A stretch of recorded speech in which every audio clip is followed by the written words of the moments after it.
గృహజ్యోతి పథకం అమలుకు సన్నాహాలు చేస్తోంది రాష్ట్ర ప్రభుత్వం. ఇందులో భాగంగా నెలకు 200 యూనిట్ల వరకు ఉచిత విద్యుత్ ఇవ్వనుంది. అయితే కిరాయికి ఉన్న వారికి కూడా పథకం వర్తిస్తుందని టీఎస్ఎస్పీడీసీఎల్ ప్రకటించింది.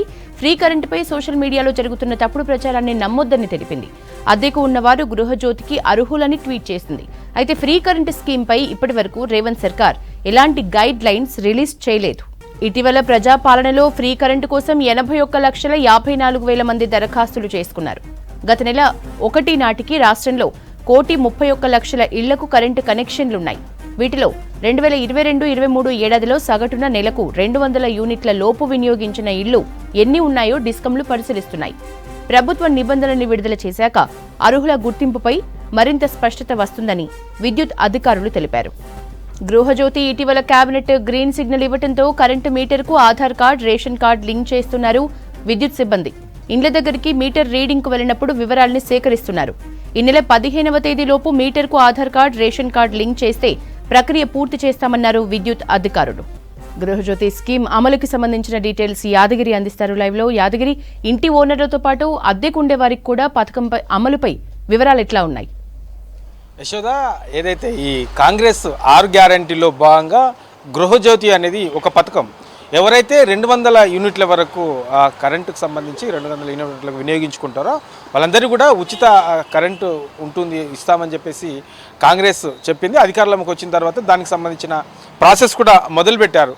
ఇక మొన్న 3 రోజుల కింద జరిగినటువంటి రాష్ట్ర కేబినెట్ సమావేశంలో గృహజ్యోతితో పాటు ఈ 500 గ్యాస్ సిలిండర్ అనేది ఈ 2 పథకాలు కూడా అమలు చేసే విధంగా కేబినెట్ ఆమోదం తెలిపింది. అందులో ఒకటి ఈ గృహజ్యోతి పథకం. ఈ గృహజ్యోతి పథకం కింద 200 యూనిట్ల వరకు ఎవరెవరైతే అర్హులు ఉంటారో వాళ్ళందరూ కూడా ఉచిత కరెంటు ఉంటుంది అని చెప్పేసి చెప్పారు. అందులో దానికి సంబంధించిన ప్రాసెస్ రాష్ట్ర వ్యాప్తంగా కూడా మొదలైంది. అంటే 2 రోజుల క్రితమే మొదలైంది. ఏదైతే కేబినెట్ ఆమోదం తెలిపిందో ఆమోదం తెలిపిన మరుసటి రోజు నుంచే ఈ ఎవరెవరు ఎంత వినియోగిస్తున్నారు అనే దానిపైన ఎలక్ట్రిసిటీకి సంబంధించిన అధికారులు ఆ ప్రాసెస్ మొదలుపెట్టారు. 200 యూనిట్ల వరకు సంబంధించి ఎన్ని ఇండ్లు ఉన్నాయి, ఎన్ని కనెక్షన్స్ ఉన్నాయి అనే దానిపైన కసరత్తు మొదలుపెట్టారు. ఇప్పటికే అధికారులు ఏదైతే ఈ కరెంట్ బిల్లు ఇస్తూ ఉంటారో, ఇంటింటికి తిరిగి ఆ మీటర్ల దగ్గర కరెంట్ బిల్లు ఇస్తుంటారో అక్కడే ఎంత యూనిట్లు వీళ్ళు కాలుస్తూ ఉన్నారు, సగటున ప్రతి నెల ఎంత వీళ్ళకు కరెంట్ యూనిట్స్ ఎంత కాలుస్తూ ఉన్నారు అనే దానిపైన, ఎంత బిల్లు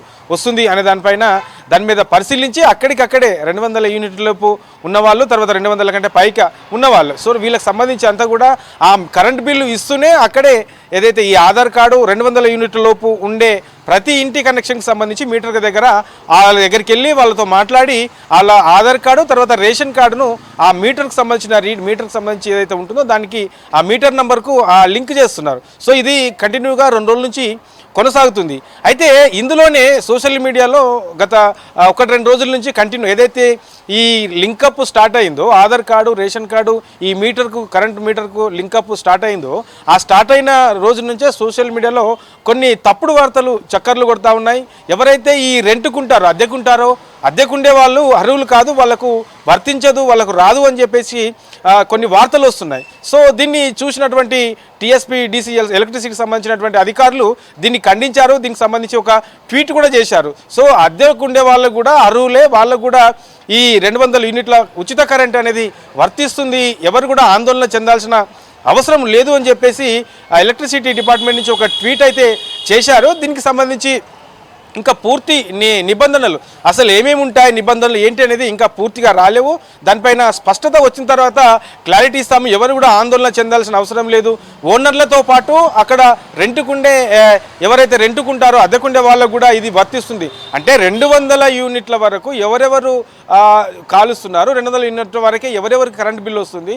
సో వాళ్ళందరూ కూడా వర్తిస్తారు. కాకపోతే ఒక్క కుటుంబానికి సంబంధించిన వాళ్ళకే ఎక్కువ మీటర్లు ఉంటే అందులో ఒక్క కుటుంబంలో ఒకరికే వర్తిస్తుంది అని చెప్పేసి ప్రభుత్వం చెప్పింది.